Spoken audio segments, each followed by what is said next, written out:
Hi, so it's about 1 o'clock and we thought we'd get started on this end. Is that okay with you guys? Sounds great. All right. So as usual, I thought we'd go around and do a few introductions. We have different faces here than usual.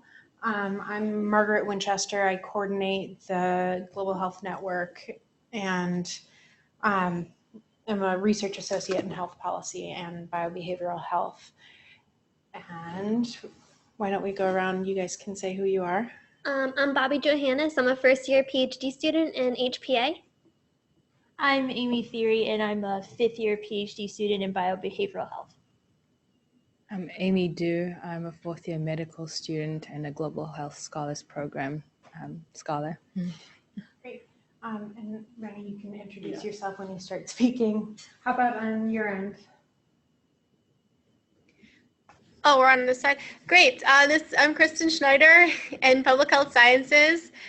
Great to hear some Hershey folks over there too. I'm Edie Agnese in Public Health Sciences. Diana Valot, Public Health Sciences. I'm Lexi, the second year NPH student. Great. Okay. And so today, the person who's dialing in remotely, do you want to introduce yourself? You froze. She frozen. No, she's frozen. Oh. Okay. So this is our last scheduled Conversations in Global Health for this semester. We covered kind of a range of topics, and Reni is the first doctoral student to give one of these presentations. We've heard from some practitioners and researchers, kind of a whole bunch of different angles of global health. And so your work is more nascent, but you're in the process of analyzing your dissertation data. And so you're at a good stage to present, and hopefully we can give you some good feedback. And thanks for being here. So thanks for joining me, everyone. My name is Reni Elewonibi, and I'm a fourth-year PhD candidate in health policy administration and demography. So yeah, as Meg said, this work has been a 2-year process. It's part of my dissertation, and I'm finally in the kind of data analysis / discussion section phase of everything. And yeah, so I'm really excited that I finally have things I can actually talk about. First, I'd like to acknowledge my funding sources, the Africana Research Institute and the Interinstitutional Center for Indigenous Knowledge here at Penn State. So yeah, these are things I'm going to be going through this afternoon. So we've kind of talked about the growing problem of NCDs in developing countries throughout the semester, and breast cancer is one of them. It's the most common cancer in African women, and I have the standardized death rate up there. And although sort of the death rate in African women is lower than that for women in developed countries, cancer is more prevalent in younger premenopausal women in Nigeria. And so these are women of childbearing age, so a very sort of important subpopulation of women. Another thing that's kind of interesting is that a lot of the risk factors that we've sort of associated with a higher risk of breast cancer, so things like smoking, having a child later on in life, not breastfeeding your child, the rates of these things are lower in Nigeria, yet you still see sort of higher incidence in this in the childbearing age population. And sort of going along with that, over the last 20 years in the US, sort of death rate due to breast cancer has decreased by about 33%. And a lot of that has been attributed to, among other things, things like early detection and increased awareness among women and physicians. But awareness in Nigeria is still pretty low. A few studies have looked at different subpopulations to try and capture the level of awareness, breast cancer awareness among women. And this one study I have here looks at women in the healthcare sector. So these are women that are supposed to be, like healthcare role models in the society, but awareness is still pretty low in that population. And so sort of not surprisingly, the level of breast cancer awareness in the general population is even lower than that. Low levels of breast cancer knowledge decrease the likelihood that women undergo screening, and symptoms are ignored until later stages. And that's sort of been cited as the biggest cause of breast cancer mortality in Nigeria.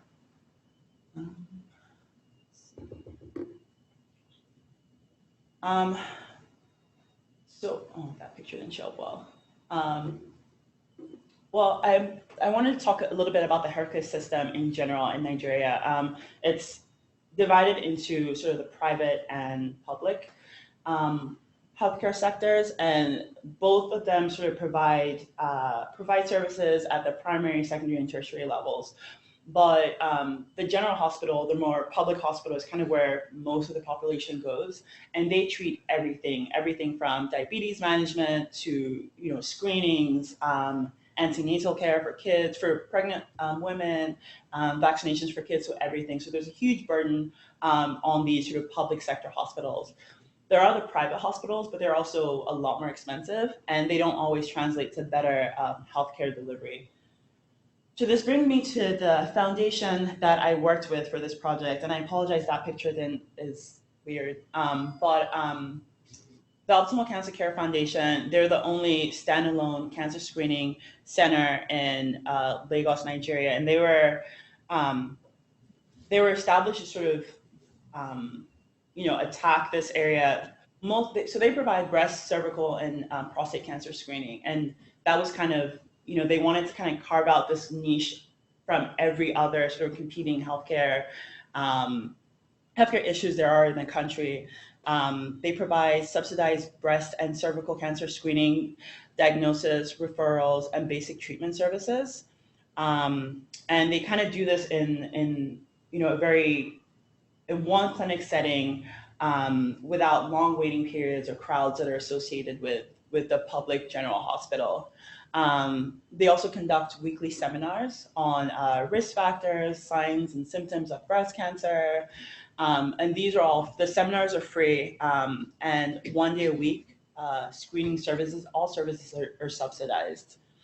And the pictures that I have up are, the first one is just of a physician talking to women. You can't see the second one, but the third one is a nurse talking to women. So sort of the motivation for this study, I approached the program director in the summer of 2014, and we had a lot of discussion about some of the challenges he was facing, some of the issues the program and the staff were having, and we tried to come up with ways that I could leverage my skills to help the program, help the organization.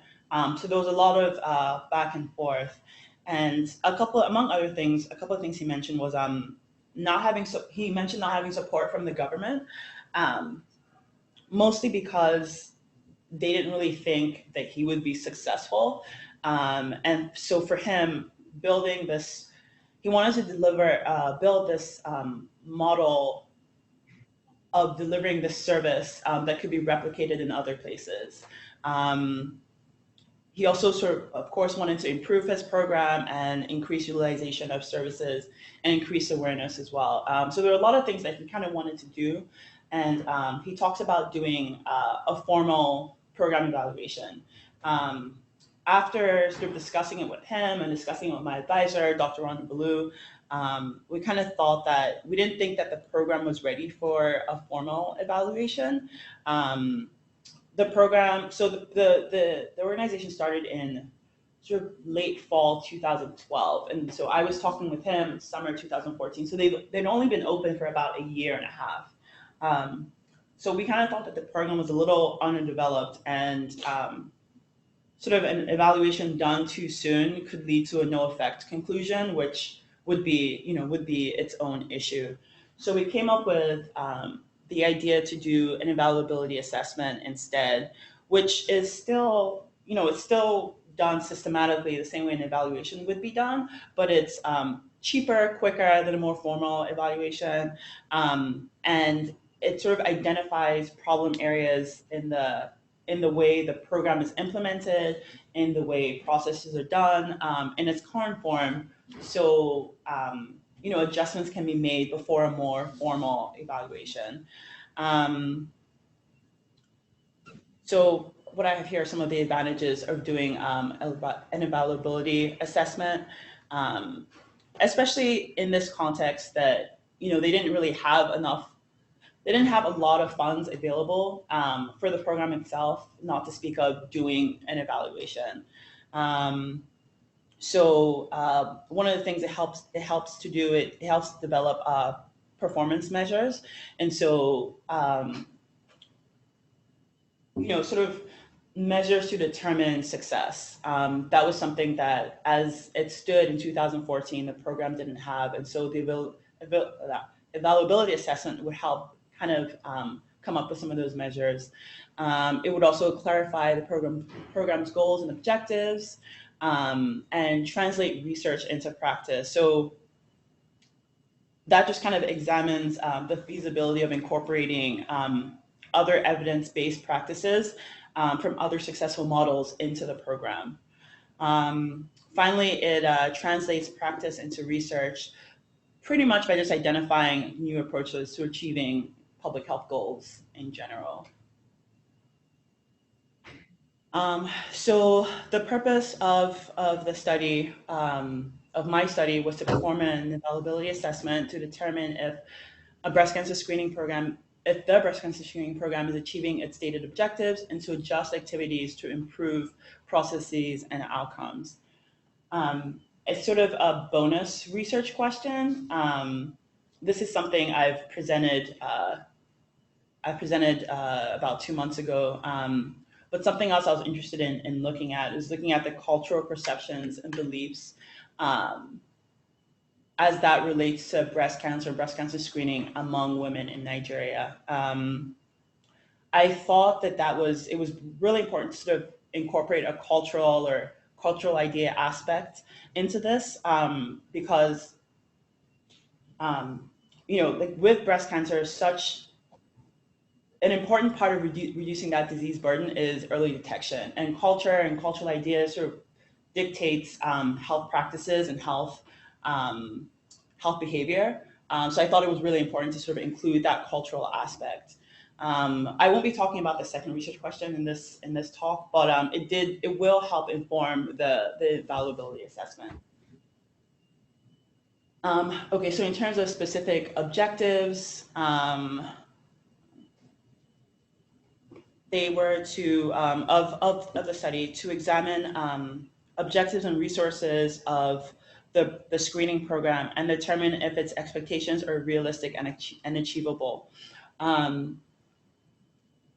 At the start of this, we'd kind of already assumed that they weren't really realistic and achievable. So the goal is to either assist planners to adjust activities and resources, so keeping the goal intact and keeping their objectives intact, but just adjusting activities and resources to achieve those goals, or adjust the goals sort of in light of the resources that they have available and the context within which they're operating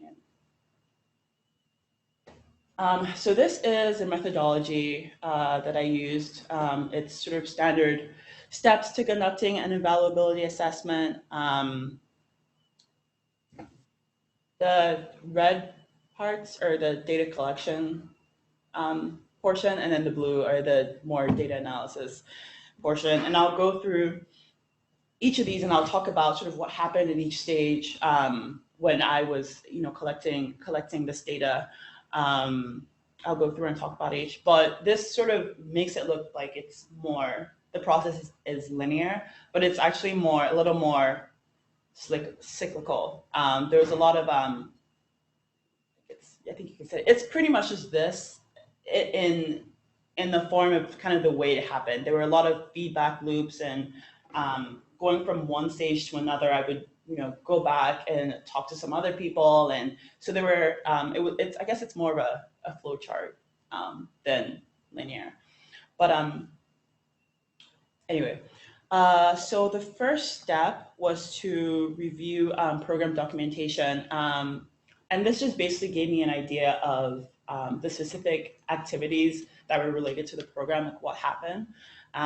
Most of this was done between the 2 summers that I was in Nigeria. So between summer of 2014 and 2015, I spent a lot of time reviewing these documentation, and that's just a list of the documentation that I ended up reviewing. An important aspect of this was being able to identify stakeholders for the program. And stakeholders are just people that have, they care about the success of the program pretty much. So the next step was to engage stakeholders. And the original plan was to sort of get all these people in a room and I guess kind of have a stakeholder party, and there was going to be food and it was going to be great. But that didn't happen. One of the first person I met, of course, was the program director, and he kind of told me that, meeting with all these people may not be useful in answering the questions that I needed answering. He did have a board of directors set up, so it's a nonprofit, and to have a nonprofit status in Nigeria, you do have to have a board of directors. So he did have that, but they weren't really. I guess they just didn't really have a stake in the success of the program. So I ended up just meeting with the program director, some members of the community, staff at the center, and some patients, and that's just what ended up being my stakeholders.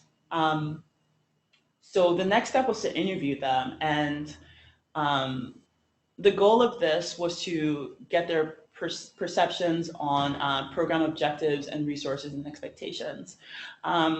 This stage is it's really important that all the stakeholders kind of are aligned to what they think the idea of the program should be, because that affects its goals and its overall outcomes. At this stage, my goal was to interview all the stakeholders, kind of get a sense of what they thought the program was supposed to achieve, and put it all together. So, as I said before, I ended up interviewing patients and staff at the clinic. And so in terms of patients or program participants, the point of interviewing them was to gauge their level of satisfaction with the program, gain an understanding of their understanding of program goals, and also identify any barriers from sort of accessing the program. And it was at this stage that I included questions on the cultural aspects. So my second research question was also sort of thrown in this part of the assessment. So in terms of participant interviews, those were conducted at the screening center. I sampled women that were 18 and over, and only those who could speak English. And women were approached as they were filling out clinic forms and asked to be included in the study. Those that did agree to be included in the study were given an incentive in the form of a little bit under $3, not dollars, but in Nigerian currency. And these are some of the questions that I asked them.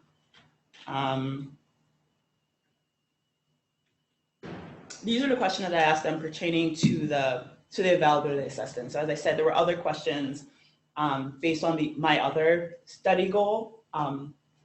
But in terms of the assessment, I asked them what they thought the goals of the program were, if they understood the seminars, and anything that could prevent them from coming back to being screened at the center. Okay, I also interviewed staff, and those are all the people or the members of staff at the clinic. And these are also the questions that I asked them, some of the questions that I asked them. The questions pretty much focused on also what their perceptions of the goals of the program, but then also their specific roles to the program and any challenges they faced in performing their duties or performing their roles, and any personal experiences that they've had working with the program that they wanted to share.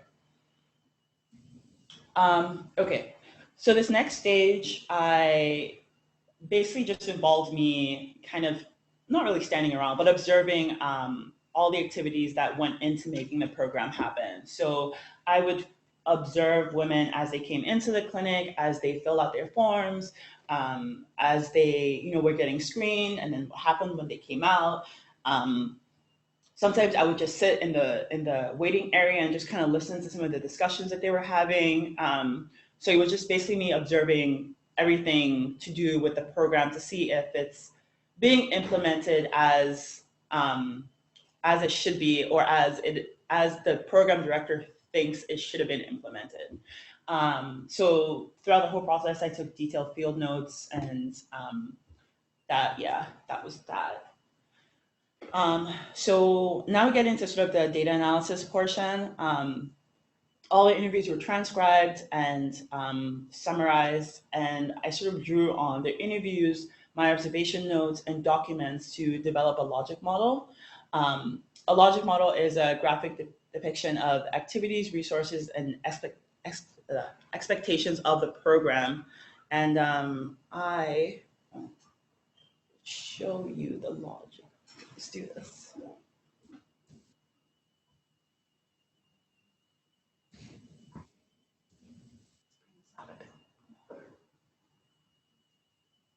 Can you guys read that at all? Well, I guess for now, all that's really important are the headings. So it's just sort of your basic logic model has 4 sections: inputs, activities, outputs, and outcomes. Your inputs are sort of your resources that you have at the start of your program, right? And the activities are what the program actually does. So here, let me see, I can build it.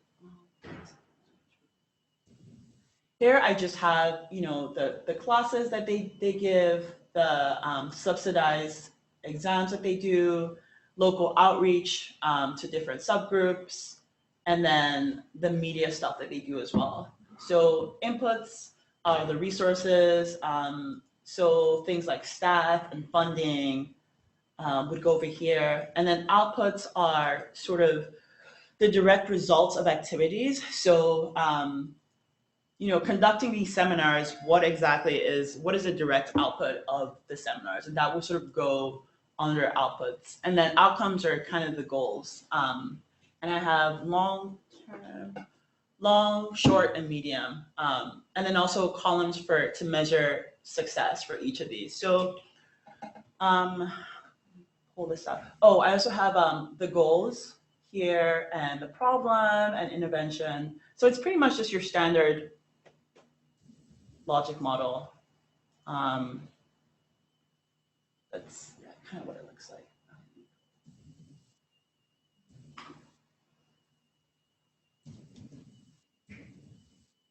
Okay, so a logic model is widely used to help design health interventions and guide program management and evaluation. That's something they didn't really have. They didn't have it at all before I came in. And the point of having that is, you have sort of something written down about what the goals are, what the activities are, and what the outputs are. And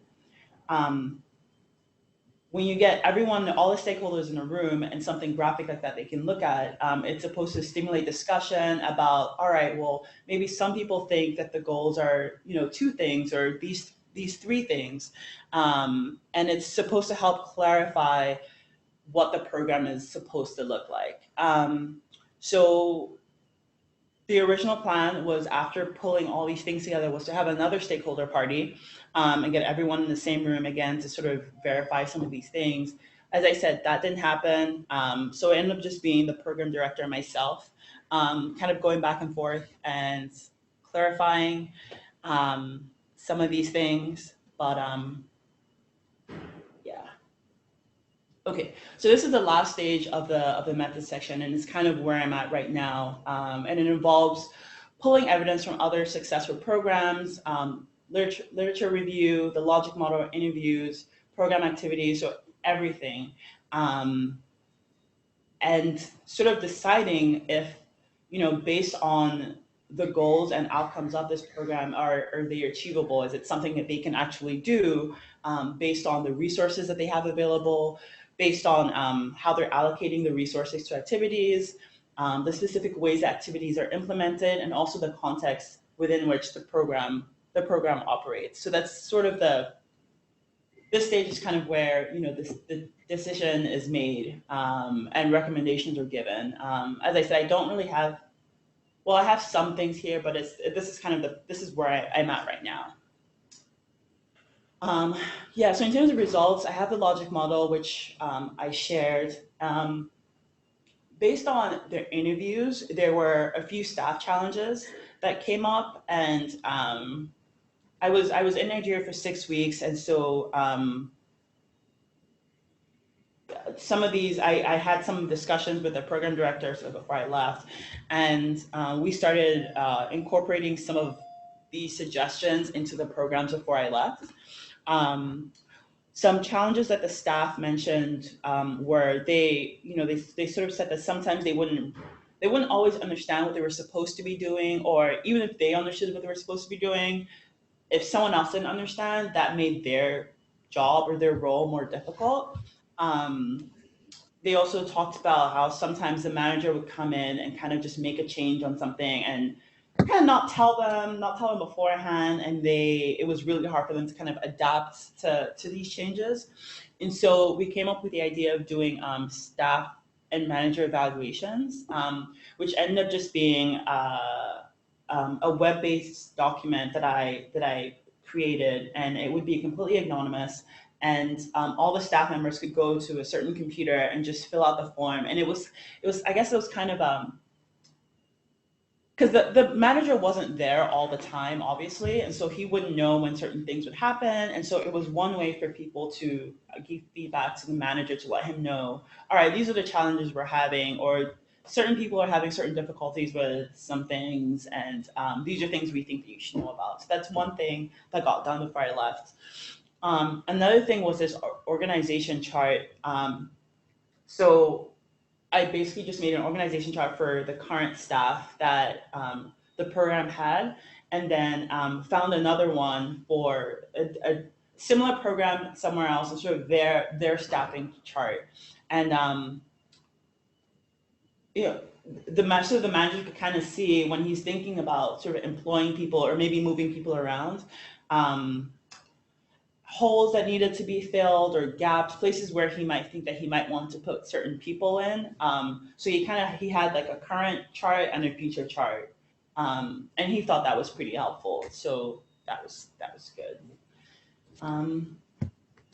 Other results from from sort of my observations and from interviewing patients, there's only one female physician on staff, which was a problem because it's a breast and cervical cancer screening center, so it's pretty intimate, and when a lot of women come in, they would only want to be seen by a female physician, which would be an issue if there were a lot of patients and only one female physician on staff.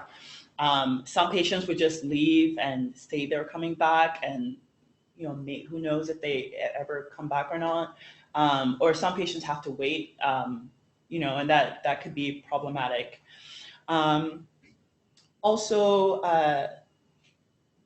there wasn't, when implementing the program, it wasn't really done based on any evidence-based model, which was kind of an issue.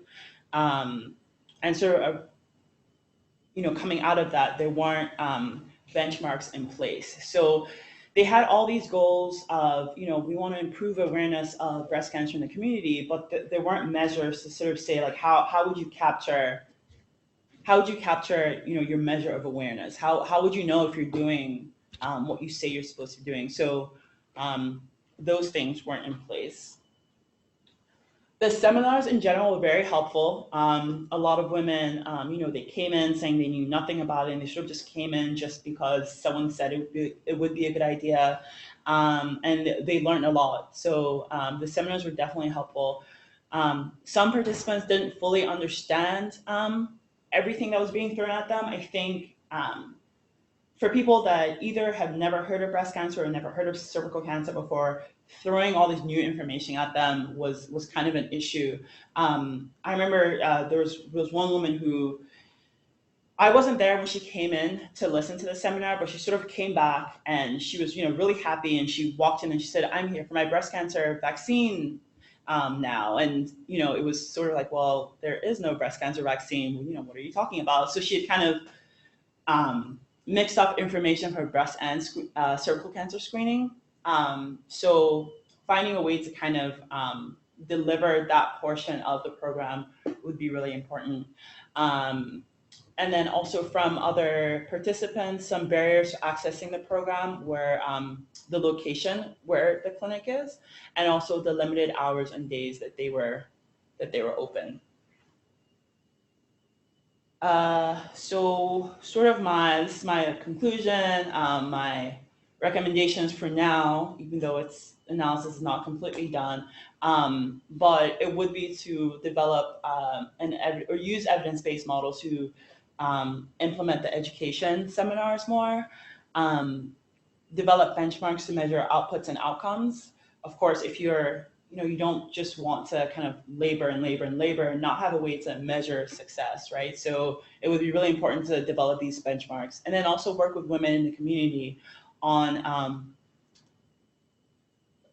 maybe alternative and complementary approach to delivering the program if coming to the clinic is problematic. Maybe working with community members to find a different approach to delivering the message. So yeah, that's all I have now. Okay. Thanks. I'd like to open it up for discussion. Any thoughts? Why don't we start with Hershey? Do you guys have any feedback or questions? Could you explain a little bit how you initially got interested in this topic and how you were connected with your site where you did this research? Yeah. So my research interests have kind of always been, well, not always, but they've focused on breast cancer. And I have a public health background, so I've been interested in screening.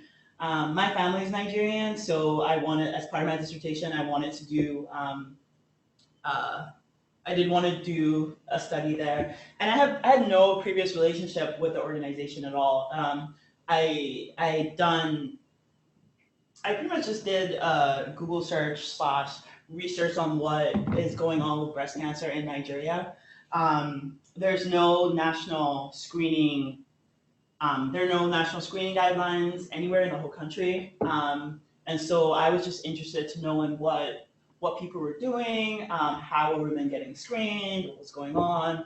And I came across the organization, went in one day, had a discussion with the program director, and just took it from there. There was no prior relationship. Yeah. Cool. It was you said it was in Lagos, right? Yeah. Yes. Okay, cool. You guys don't have more questions on that side. I was wondering, what about this clinic or this facility is kind of uniquely Nigerian? And then what from the lessons can you generalize to other places? That's a really big question, sorry. Yeah. But do you think there's anything kind of context specific that makes this unique? Yeah, I mean, I think, well, yes. The short answer is yes. I do think, I mean, they're very, so I guess just the,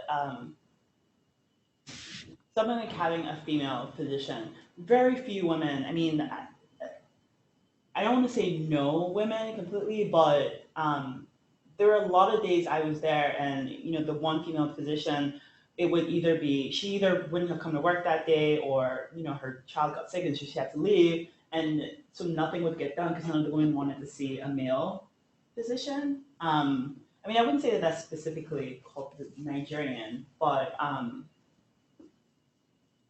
I think there are certain aspects of the Nigerian culture and religion that prohibits, even if you're sick, you will not be seen by a male doctor.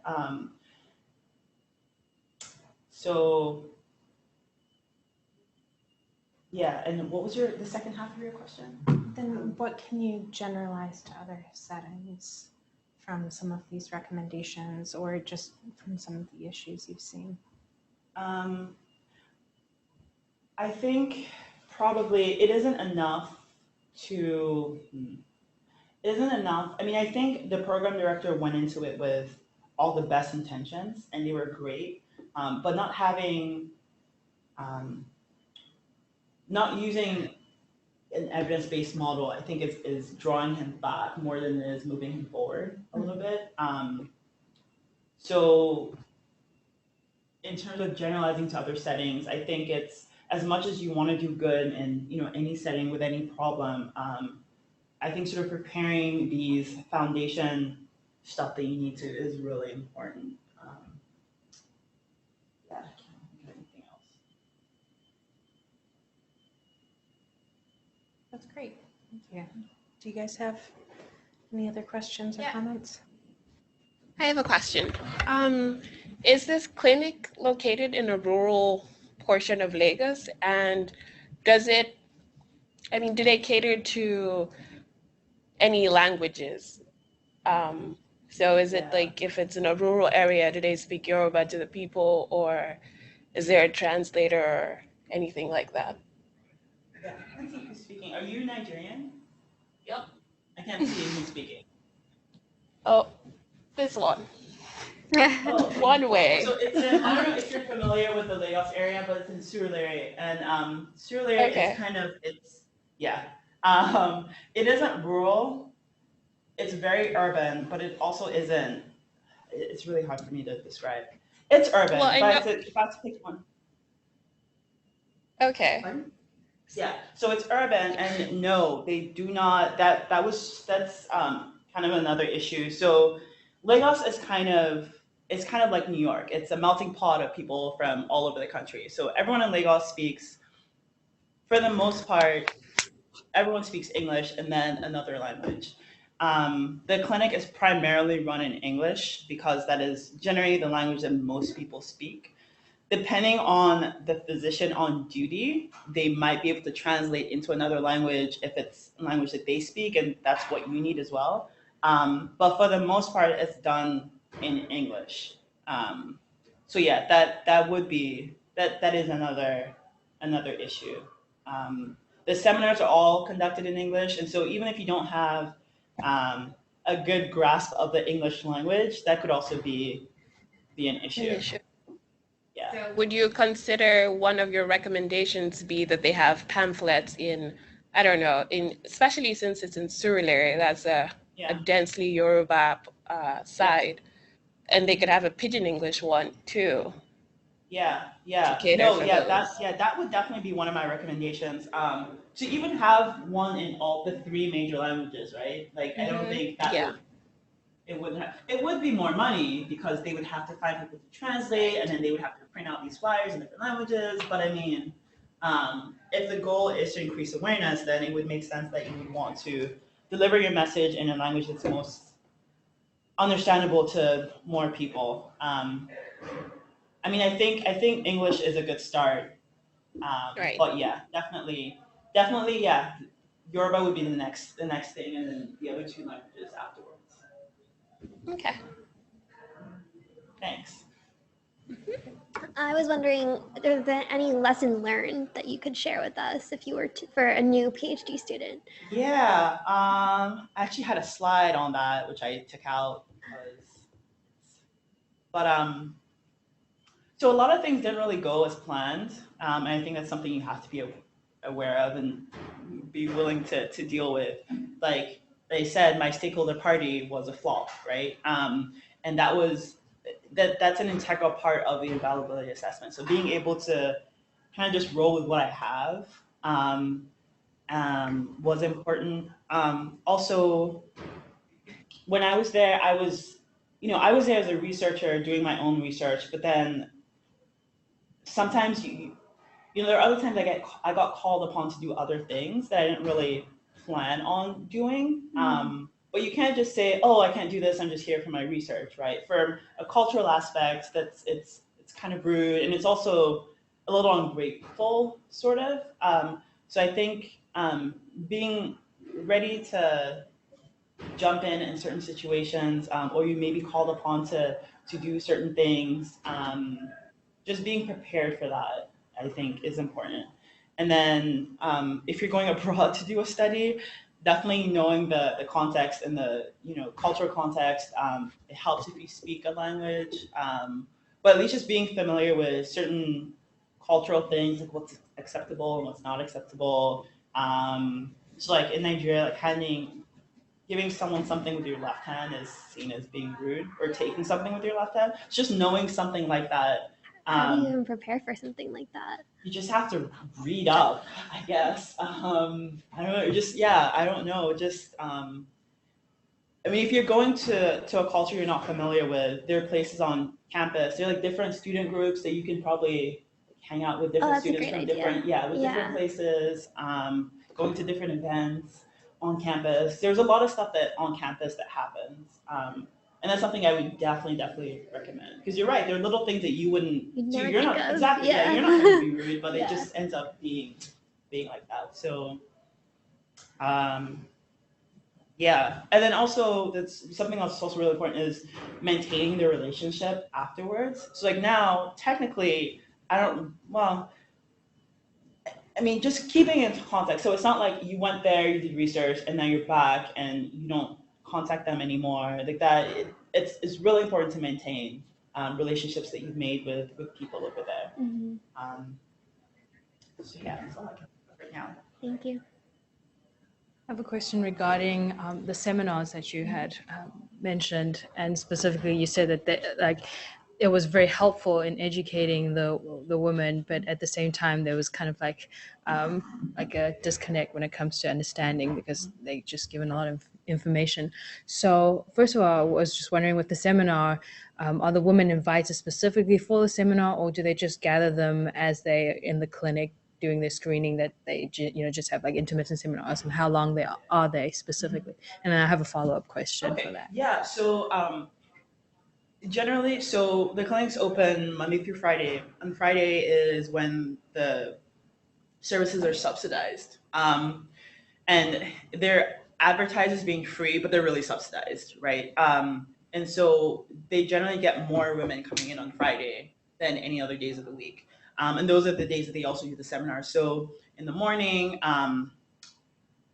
sort of women just as they're coming in, I think it's 20, when they reach a certain number, they'll get a group of women, or if there are men in the group as well, and take them to one section of the clinic and then give a talk, not really a presentation because there aren't slides, but just a talk about risk factors, symptoms. They're shown how to do a self-breast exam. What else? So we're told about guidelines, a whole bunch of information. It's usually about maybe 30 minutes. And they're pamphlets. They have some, I don't know what they're called, like a fake breast, I guess, like a model, right? That they would use. So yeah, did that? Yeah, absolutely. Like the reason I ask is I was recently doing a global health project, a needs assessment specifically in Peru, and just within Peru, they like to do what they call charlas, which are similar like seminars, like educational talks and stuff. And what I had found was really helpful in terms of breaking down that and like a disconnect barrier was kind of more a discussion based and a participant centric kind of approach, where we used a dialogic model where we kind of sat in a circle, and then it was like multi-directional as opposed to unidirectional approach. So I was just wondering if that is something that could be applied to that context, given the time constraint. Sounds like there is, and also 20 people is quite a lot maybe for that circle. But is that something that could be applied? And that's sort of what as part of my recommendations. Like they would need to. looking at past evidence of things that have worked in other places to see if, that would be more effective. Because you're right, that it was just one person just talking at the women. At one point, she would say like, oh, okay, put your hand in your shirt and show me how, and do like perform your own self-exam. But that was just about it. There wasn't really. I mean, there were portions at the end where if you have any questions, you can answer. But it definitely wasn't like what you described. It was more just someone giving a lecture on these issues, and here are some resources. But that is something like adapting a model like that would be really helpful. The number, I don't know if there's anything they can do about the number. I guess it would depend on how many people they had on staff on that one day and how many women showed up at certain times. But yeah, definitely things to consider. Okay. I have a question. Can you talk, I guess, a little bit about either the public health infrastructure or the healthcare infrastructure that this particular program, could they link up with other organizations or stakeholders to sort of get around the accessibility issue? Maybe somewhere down the line, just because they're still kind of trying to figure out what works with them in this one location. They they will do outreach. So like if like a church or an organization will invite them to speak to women in there, or women and men. First, like a church will invite them. All right, so like after service, just come and talk to the congregation about the importance of breast cancer and all that stuff. So they do that, and then that's also how they get women to come to the clinic. So it's like, all right, so it's important for you to get screened, blah blah blah. Come to our clinic, and that's how women come in. So I think probably doing more outreach stuff would help. But they do a lot of outreach, so I don't know how much more they could do. Maybe linking up with some private hospitals, and taking some of that burden away from them would be helpful. I think that's all I can think of right now.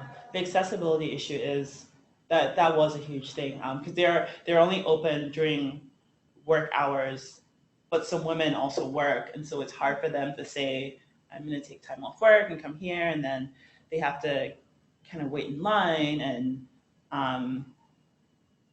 so yeah, I don't know. I think down the road, something that the program director wants to do is he wants to replicate the model in other places, and so just opening up more clinics would be helpful as well. But they can't do that now. It would be down the road type of thing. Great. Well, I think that's all the questions we have. Is there anything else? So please join me in thanking Reni for her presentation. And I hope to see all of you next semester when we do a few more monthly conversations in global health. Thank you very much. Have a good summer. Thank you, Reni.